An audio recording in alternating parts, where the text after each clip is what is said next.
Assalamualaikum warahmatullahi wabarakatuh, sobat netizen semua. Oke, saat ini saya bersama Ustadz Ahmad Athoillah, dikenal dengan Ki Lapas. Oke, gimana, apa kabar, Ustadz? Alhamdulillah sehat-sehat aja. Oke, ini mau tanya nih, mungkin netizen juga pengen tahu Ki Lapas. Lapas itu terdengarnya secara umum itu negatif. Dengan apa? Lapas isinya kan kriminalitas segala macam, dari yang ringan sampai yang profesional. Nah, silakan Tat, jelaskan awal-awal Ustadz istilah katanya nyemplung ke lapas tersebut. Silakan Tat. Ini saya menggarisbawahi nyemplung ini. Saya nyemplung itu seakan-akan terjerumus jatuh gitu ya. Jadi kalau kita berbicara lapas itu kan kepanjangan dari lembaga pemasyarakatan. Memang ketika orang berbicara lapas, asumsi mereka bahwa di dalam lapas itu adalah tempat-tempat para penjahat secara kasarnya, mohon maaf kepada rekan-rekan yang sudah keluar dari lapas atau sudah selesai atau mendapatkan asimilasi. Jadi secara garis besarnya lapas itu adalah tempat pembinaan. Tidak semua bahwa di dalam lapas itu adalah mereka para penjahat, tidak. Jadi kadang asumsi dari masyarakat inilah yang kadang ketika orang sudah masuk ke lapas, ketika dia keluar sudah selesai masa vonisnya atau setelah mendapatkan asimilasi, maka masyarakat itu merasa ketakutan. Kenapa merasa ketakutan? Karena dianggapnya bahwa mereka adalah punya tanda hitam atau titik hitam sebagai kriminalitas. Padahal setelah kita mendalami di dalamnya bahwa tidak semua, ya pada prinsipnya samalah seperti kita di dalam kehidupan di alam bebas. Mereka juga sama, ada yang baik, ada yang buruk, juga ada yang kelakuannya baik, juga ada yang tidak baik, itu semua sama lah. Cuma bedanya karena mereka di dalam lapas dibatasi oleh ruang dan waktu. Oke, kemudian awal dikenal dengan sebutan Ki Lapas itu awalnya bagaimana, Teh? Ya, kadang saya juga bingung, Ji. Kalau ingat Ki Lapas itu sebenarnya saya juga kadang bingung ya, kenapa kok teman-teman ketika saya diundang pengajian-pengajian di forum terbuka di lapangan atau di majelis, di masjid atau acara-acara besar, event-event besar PHBI, mereka tiba-tiba memanggil saya Ki Lapas karena pada saat saya menyampaikan itu tidak pernah lepas bahwa kehidupan di dalam alam bebas itu kita harus memanfaatkan semaksimal mungkin. Kenapa? Karena banyak sahabat-sahabat kita, teman-teman kita yang ketika mereka tersandung kasus, mereka masuk ke dalam lapas, mereka punya kesempatan yang sangat-sangat luar biasa. Mereka memanfaatkan yang namanya itu pembenahan diri atau yang disebut dengan mereka kesungguhannya muncul di situ. Kenapa kita yang di alam bebas tidak sungguh-sungguh untuk belajar atau untuk bisa memahami tentang hal-hal yang berkaitan dengan yang paling mendasar adalah tentang ibadah, tentang sholat dan lain sebagainya. Kenapa kita yang di alam bebas, artinya di luar, tidak memanfaatkan waktu itu? Oke. Kemudian ini, Tat, Baik ya, Numan. kesibukan di lapas itu Ustadz ngajarin apa sih Ya. kepada narapidana? Napi. Iya. Sebelum kita berbicara lebih jauh terkait metode, program, sebenarnya saya tidak merasa nyaman ketika orang itu dibilang narapidana. Kenapa? Karena kembali lagi asumsi masyarakat pasti sudah mengklaim, menjustis bahwa mereka adalah penjahat. Dianggapnya mereka tetap adalah yang punya catatan hitam di dalam dunianya. Lebih tepatnya mungkin barangkali WBP ya, kalau dalam pemasyarakatan, warga binaan pemasyarakatan, karena mereka sedang dibina, sedang diberikan pengarahan hal-hal ini yang baik, ini yang buruk. Karena pada prinsipnya manusia memang tidak pernah lepas dari hal-hal yang memang bertentangan dengan agama Islam, artinya dengan syariat agama. Ada kalanya manusia terjerumus, ada kala manusia memang lupa, memang tempatnya manusia adalah lupa. Berbicara soal metode, sepertinya jelas jauh berbeda dengan apa yang pernah kita sampaikan, mohon maaf para ustadz, ketika kita di majelis atau di pesantren mengajar, itu jelas berbeda metode dengan di lapas. Karena di lapas itu kita mengajar harus benar-benar memahami atau menyentuh hati mereka, karena mereka semua temperamen. Kenapa saya katakan mereka temperamen? Mereka belum menerima bahwa mereka itu di dalam lapas. Jadi masih ego mereka yang muncul. Nah, disitulah kita perlu bahwa di dalam lapas itu jelas tentu beda cara penyampaiannya, cara untuk kita bisa merangkul mereka. Karena kita anggap ketika di majelis atau di masjid acara-acara itu tetap karena mereka dianggap sudah hijau, memahami hal-hal yang berkaitan dengan agama begitu. Berbeda di lapas. Kalau di lapas kita sindir sedikit, kita istilahnya kita bahas dengan tanpa dibungkus dengan kata-kata kita. Mereka bisa saja langsung temperamen atau frontal, mereka akan muncul dengan ketidaksenangannya kepada kita. Itu sudah biasa di dalam lapas. Untuk lapas pertama yang digeluti itu lapas mana, Pak? Ya, berangkat dari berbicara soal lapas ya, karena saya juga tidak pernah terbayangkan sebelumnya bahwa saya bisa masuk ke dalam lapas, itu tidak pernah terbayangkan sedikit pun. Walaupun saya sudah biasa di majelis, di pesantren, atau di lapang terbuka di acara-acara tertentu, atau event-event PHBI, Himpunan Hari Besar Islam, itu tidak pernah terbayangkan kalau saya bisa masuk ke dalam lapas. Jadi kalau awal saya berangkat ke dalam lapas itu, para netizen, pertama ketika kami itu sedang kuliah, jadi ada yang namanya kunjungan. Ketika kunjungan itu kan di dalam lapas itu ada yang namanya kepala, ada yang namanya istilah kalapas, kepala lapas, ada yang namanya KPLP, ada yang namanya Bimaswat. Nah, itu dari pihak Bimaswat ini meminta ketika ada kunjungan dari mahasiswa, salah satu dari mahasiswa itu untuk minta memberikan materi kepada para warga binaan. Pada saat itu pembimbingnya adalah Pak Haji Nunu, saya masih ingat. Saya berterima kasih ke Pak Haji Nunu yang sekarang mungkin barangkali beliau sudah menggeluti sangat luar biasa, tidak hanya di lapas tapi dengan waria, dengan pengajian-pengajian dengan para waria atau dan lain sebagainya.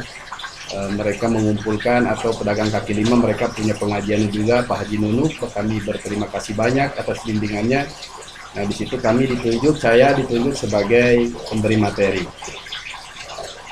Tak terbayangkan, tak ada bahan sedikit pun apa yang disampaikan kepada mereka. Tapi kami memang ada satu prinsip, karena memang pada prinsipnya kita menyampaikan itu dengan hikmah, mau'izah yang tidak kasar, maaf, tidak menjustis mereka, mengklaim, tapi dengan bahasa rangkulan. Akhirnya kami setelah itu pihak Bimaswat menemui pembimbing kami, maka kami diminta untuk mengisi, karena respon positif daripada warga binaan merasa nyaman dengan penyampaian saya, merasa bahwa pas ini tuh untuk bisa dijadikan sebagai jadi motivasi bagi mereka. Jadi bahasa kami, penyampaian di lapas itu bisa diterima. Jadi gitu. Kemudian nih, untuk Syahrulnya itu lebih menantang di pesantren atau di lapas?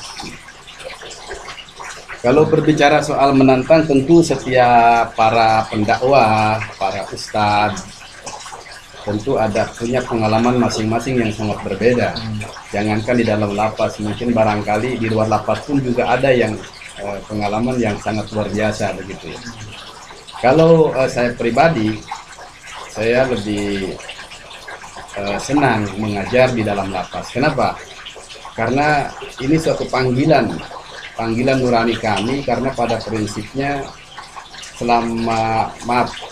kami mengatakan bahwa orang-orang di lapas itu adalah orang-orang yang sakit. Kenapa saya katakan sakit? Karena memang mereka sedang butuh yang namanya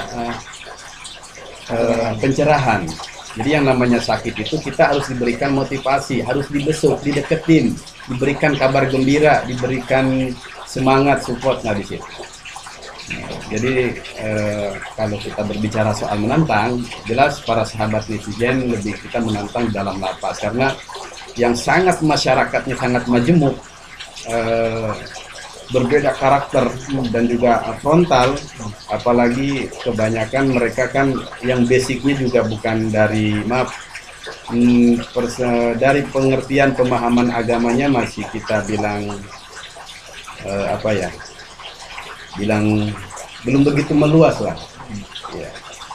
Jadi kita hati-hati sekali menyampaikannya, karena pernah ada kejadian di dalam lapas, ada satu penyuluh ketika menyampaikan di dalam lapas bahwa dengan bahasa yang frontal juga, di situ pun juga para warga binaan dengan berdiri angkat tangan, dia langsung mengatakan saya tidak suka dengan ustadz itu udah biasa di dalam lapas begitu. Jadi lebih menantang di dalam lapas. Pertanyaannya sangat luar biasa, kritis sekali. Terus yang pernah ya kasus apa ya, napi apa yang pernah paling yang pernah diajarkan atau murid ya, jadi murid itu dalam kasus yang paling berat apa? Kasus pembunuhan. Jadi maaf kita tidak sebutkan namanya karena terkait privasi orang ya. Kita punya sahabat juga di dalam LP atau lapas, itu ada yang kasus pembunuhan itu yang sangat berat, hukumannya tidak lebih 15 tahun. 15 tahun di situ ya dibina terus dengan terus dia berusaha berupaya untuk merubah, karena memang bukan pembunuhan bukan pembunuhan yang direncanakan ya, tapi pembunuhan karena terpaksa dia harus menyelamatkan dan menjaga harga dirinya begitu. Tapi ya begitulah, karena memang membunuh kan perbuatan yang dilarang begitu ya. Ini dia sampai hafal Quran sekarang. Ya, 15 juz dia dalam waktu 4 tahun. Begitu dia keluar sudah hafal Al-Quran 30 juz. Alhamdulillah dia wisuda, hafal Al-Quran. Sekarang dia mengajar di satu lembaga pendidikan di Yogyakarta. Oke. Setelah lulus, pernah nggak terakhir ketemu sama mantan warga binaan? Kalau warga binaan itu udah lepas ya, udah bebas. Kapan dan berapa orang? Pernah nggak ketemu lagi gitu, reuni lah gitu, setelah mereka bebas? Ini pertanyaan menarik sekali para sahabat netizen ya, karena memang kita untuk berdakwah atau memberikan pengetahuan, wawasan yang dititipkan oleh Allah kepada kita, jangan sampai kita berharap sesuatu itu pun sudah ada bagiannya begitu. Jadi tanamkan kita semangat untuk terus memberikan pengetahuan, walaupun itu hanya satu ayat, balighu anni walau ayat, sampaikanlah walaupun hanya satu ayat dengan hati-hati yang sangat senang, artinya tidak mengharapkan sesuatu balasan. Ya. Oke. Alhamdulillah selama mereka keluar atau istilah sudah selesai masa tahanannya, sudah selesai jatuh vonisnya selama 5 tahun, 3 tahun, 4 tahun atau 2 tahun, kami pernah mengadakan pengajian paguyuban, yaitu para alumni lapas di Yogyakarta. Alhamdulillah kami ketemu, komunikasi baik, mereka sebagian yang mengajar, mereka yang diterima di masyarakatnya, mereka berusaha berupaya untuk merubah diri, karena memang tujuan kami adalah pembimbingan di dalam lapas itu adalah untuk memberikan motivasi semangat bahwa kita itu bisa diterima kembali di masyarakat dengan niat sungguh-sungguh kita untuk merubah. Insya Allah masyarakat akan menerima kita kembali. Ada yang sedang usaha, buka kuliner, ada yang ya beraneka ragam dari sisi usahanya. Kita mengadakan perkumpulan, pertemuan, alhamdulillah senangnya sangat luar biasa mereka begitu. Dan pertama kali masuk, apa sih yang dirasakan Ustaz tuh melihat Ya, kriminal-kriminal, istilahnya warga binaan kan serem-serem, ada betul tato, ya. sangat. Ini pertanyaan yang sangat menarik sekali bagi saya. Pertama memang ketika kita mau masuk lapas itu memang sudah panas dingin. Kenapa? Karena asumsi kita bahwa di dalam lapas itu sesuatu tempat yang ekstrim, yang dianggap tadi orang-orang temperamen, orang-orang yang keras, orang-orang yang disebut dengan kalangan marginal, apa namanya Ji? Ya, Terkecilkan. iya, yang dikucilkan karena mereka juga sedang emosi-emosinya, sedang temperamennya, sedang bergejolak panasnya karena dia belum bisa menerima keadaannya ini. Badan kami itu sedang saja pertama panas dingin, bergetar. Karena kenapa? Begitu masuk mereka sudah tanya-tanya kan begitu. Biasanya kan mereka itu ketika kita masuk ke portir pertama kita diperiksa, portir kedua, portir keempat. Ya, mereka kan ada yang jalan berlalu lalang pada saat mereka jam makan atau pada saat jam-jam tertentu, ada yang sedang dalam jeruji kan begitu. Mereka dengan tanya-tanya bahasa kasar yang sering dikeluarkan begitu. Iya, ada beberapa teman kami, saya pernah pengalaman ketika mau masuk ke dalam lapas, saya ajak teman untuk mendampingi. Cukup sekali saja teman itu hanya mau sekali dengan saya karena begitu masuk dibentak-bentak sama warga binaan. Dia cerita kepada saya ajak lagi untuk kedua kalinya dia tidak mau. Kenapa? Saya udah nggak sanggup. Kenapa? Karena dalamnya galak-galak begitu. Padahal sebenarnya hati mereka itu sebenarnya saya yakin mereka adalah orang-orang baik ketika di dalam lapas berusaha untuk merubah diri.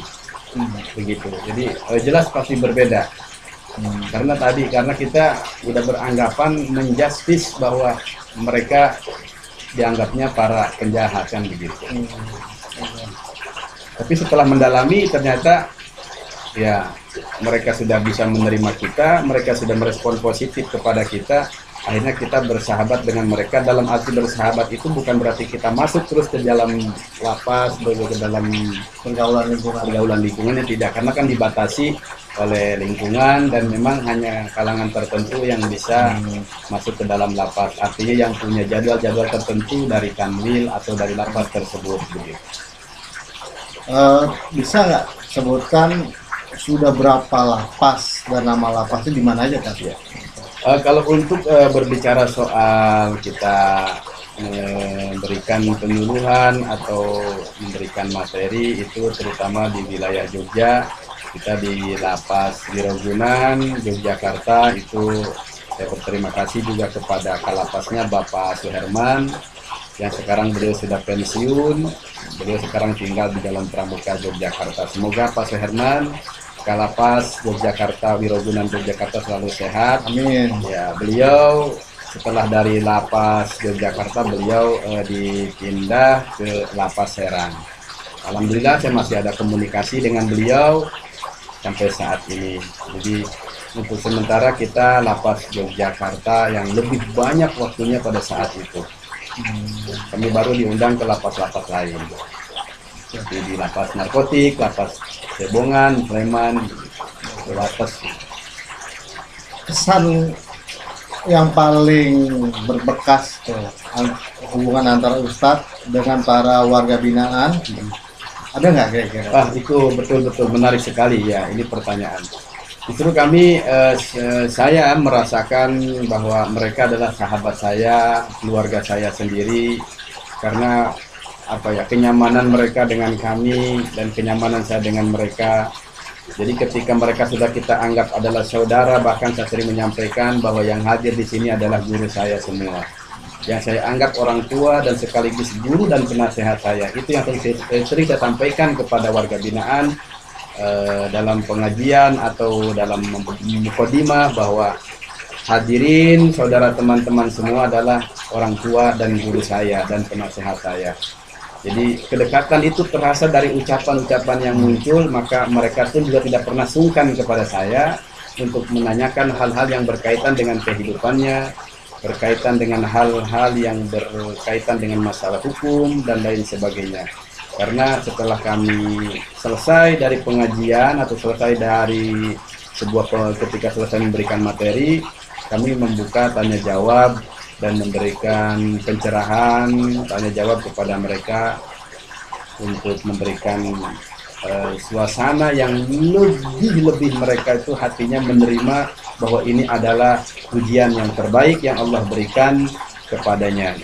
Kenapa? Karena kita belum tahu ya, kalau misalnya orang melakukan tindakan kriminal yang bersifat pembunuhan, pencurian, dimasukkan ke dalam lapas, menurut saya sangat-sangat bersyukur. Kenapa? Allah masih memberikan waktu untuk hidup kepada kita untuk terus merubah dan beristighfar memohon ampun kepada Allah. Coba kita tidak bayangkan kalau misalnya kita dihakimi masyarakat sampai mati dalam keadaan tidak membawa iman dan Islam. Jadi para warga binaan dimanapun saja berada, yang sedang berada di dalam lapas, para warga binaan, ketika ada program di dalam lapas yang berkaitan dengan sentuhan rohani atau materi-materi yang memberikan pengetahuan kepada kita, ikuti dengan baik, dengan serius. Kenapa? Karena ini kesempatan yang Allah berikan kepada kita untuk terus berupaya menjadi insan yang baik. Karena manusia akan dilihat dari endingnya, dari hasilnya, dari matinya membawa iman atau membawa Islam. Manfaatkan kesempatan yang paling baik ketika kita dalam menghadapi problem masalah, kemudian kita tersandung kasus itu masuk ke dalam lapas, insya Allah itu tujuan yang paling baik. Allah memberikan yang terbaik kepada kita. Terima dan syukuri, ikuti semua program-program yang sudah diatur oleh lapas tersebut, di mana saja lapasnya. Oke, tadi kan kesan kepada kalau warga binaan. Sekarang ada kesan yang paling mendalam dengan petugas-petugas lapas. Oh iya. Nah, harus berimbang dong. Iya, Antara warga binaan kita punya kesannya. Kemudian dengan staf-stafnya, petugas-petugasnya, apa yang kira-kira yang berkesan banget? Berkesan kita kan setiap maksudnya sipir ya. Petugas sipir itu pasti mereka berbeda dari skillnya, profesinya, jabatannya, fungsional jabatannya kan berbeda-beda. Ada yang bagian dari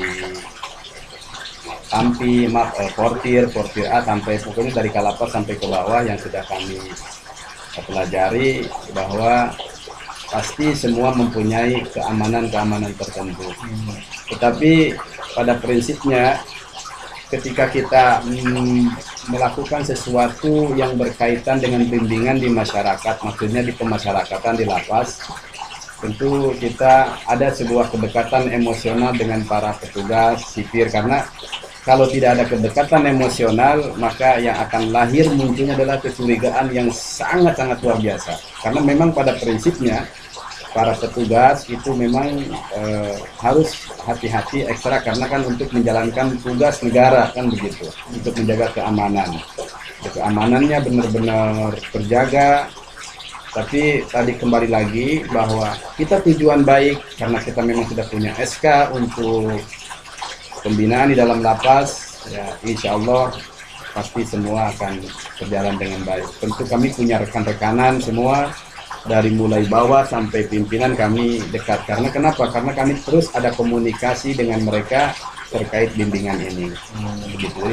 Kami pun tetap dalam pengawasan mereka, begitu. Dalam pengawasan para petugas. Nah, sebelum kita tutup nih Tat ya. Baik. Ada nggak pesan-pesan untuk masyarakat sekitar terhadap warga binaan yang telah dibebaskan gitu, Pak? Silakan, Dok. Baik, para sahabat netizen di mana saja berada, pada kesimpulannya manusia itu memang tidak pernah lepas dari kesalahan. Artinya kita tidak usah takut dan panik ketika ada program dari pemerintah terkait pembebasan karena COVID-19. Jadi tidak semua yang keluar dari lapas itu melakukan tindakan kriminal. Hanya beberapa persen saja, karena kan yang diasimilasi dari hasil data begitu ya, 3.000 berapa dari beberapa lapas yang ada di Indonesia. Jadi hanya sebagian kecil saja, tapi itu pun juga tetap dalam asimilasinya, tetap dalam pengawasan dari petugas-petugas begitu. Jadi tidak usah panik kepada masyarakat, tetap kita dalam pengawasan dan tetap kita hati-hati dan waspada, karena kembali lagi bahwa kejahatan itu akan muncul ketika ada kesempatan. Maka kita harus waspada. Dan kita pun juga tidak harus, jangan sampai mengklaim, menjustis kepada warga binaan yang sudah selesai masa tahanannya atau sudah mendapatkan asimilasi bahwa dia penjahat atau bahwa orang tersebut adalah apa ya namanya istilahnya istilahnya adalah kriminal gitu ya. Iya, kriminal. Mereka masih ingin bergaul dengan kita, mereka terima dengan baik, jika mereka memang itu sudah keluar dari lapas, sudah selesai, terima dengan baik dan tetap dalam pengawasan yang sudah diatur oleh pemerintah, artinya oleh pihak lapas begitu. Oke, terima kasih Ustaz. Tapi maaf juga, kita juga jangan sampai terpancing oleh isu-isu yang muncul. Ya, kenapa saya katakan demikian? Maaf, banyak isu-isu yang muncul juga yang disebut dengan hoax ya. Hoax. Ya, hoax. Ya, jadi jangan sampai baru orang kemarin mencuri dibikin kasusnya bahwa dia adalah orang yang baru keluar dari asimilasi. Padahal itu berita juga kadang faktanya belum ada kebenaran. Belum ada kebenarannya. Ya, jadi begitu. Oke, jadi kesimpulannya ada satu, ya, kita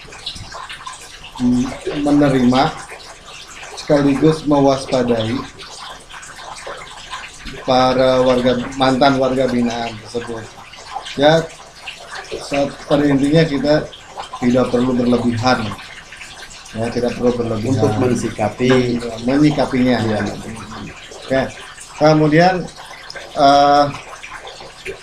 yang tadi biasa disebut napi, mereka pun tidak senang ya disebut dengan sebutan napi, tapi sekarang diperhalus ya dengan WBP ya, warga binaan atau masyarakat ya. Mungkin untuk wawancara istilahnya untuk hari ini cukup sekian. Mungkin next kedepannya kita akan ada lagi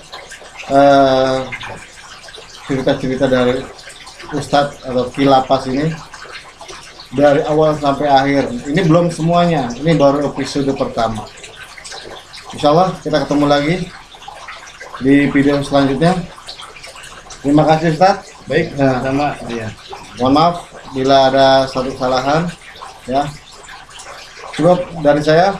Wabillahi taufiq wal hidayah. Wassalamualaikum warahmatullahi wabarakatuh. Waalaikumsalam warahmatullahi wabarakatuh.